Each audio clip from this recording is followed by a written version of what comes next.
Welcome to King 5, and how are you feeling today? You know, I'm feeling great. I'm very proud and honored about what happened last night, the results. We've got a lot of work left to do, reaching the rest of voters, but I'm very happy that voters have affirmed that our campaign message is what they want for Seattle.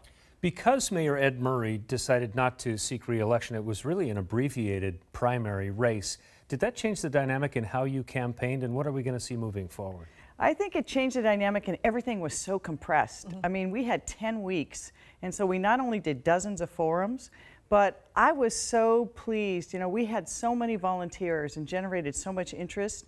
Our volunteers, I think, ran one of the best grassroots campaigns I've ever seen in a 10-week period. It was really amazing. In that period of time, you know, we contacted over 35,000 voters directly, knocking on doors, talking to them. I walked neighborhood after neighborhood, and we're going to continue to do that. But I think now we'll have the luxury of actually spending more time talking to all those voters we weren't able to reach before. How might you reach out to people who supported some of your competitors in the upcoming campaign? You know, it's a great question, because we really, you know, I tell you, I'm really honored. 30% in a 21-person field is amazing. But I'm like, wait, there's 70% of the people we got to still talk to. So we want to talk to everyone. We want to talk about our vision for Seattle and the future and Seattle's future generation, how we can build this city that is, you know, affordable for everyone, that is inclusive and dynamic, but is really that city for the next generation. After not having a female mayor for 91 years, the top 4 candidates are all women. It's fantastic. I mean, I think we should try it more than every 100 years, but I'm glad we're going to do it now.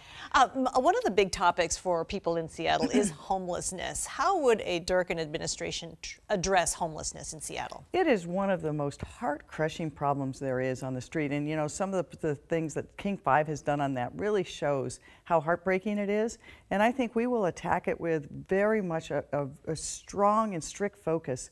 You know, treating people with dignity and with respect, but really focusing on what are those things that bring people to the streets. It's not a one-size-fits-all, so we need a different approach, for example, with the moms living in cars than we do for the, you know, the people who might be addicted to heroin living in tents. And we've got to really redouble our efforts on opiate addiction and on mental health. You know, there's so much there that needs to be done.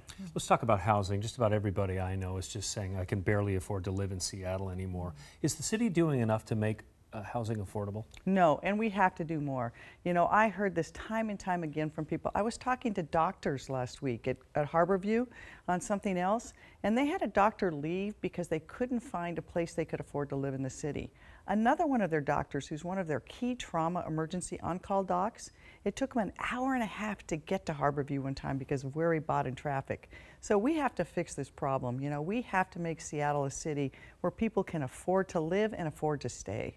All right, Jenny Durkan, thank you very much for joining us today. Thank you for having me. Enjoy the campaign. All right, and I just want to say one last thing to voters. Thank you very much. And those voters I didn't reach, I want to talk to you. All right, thank you. All right.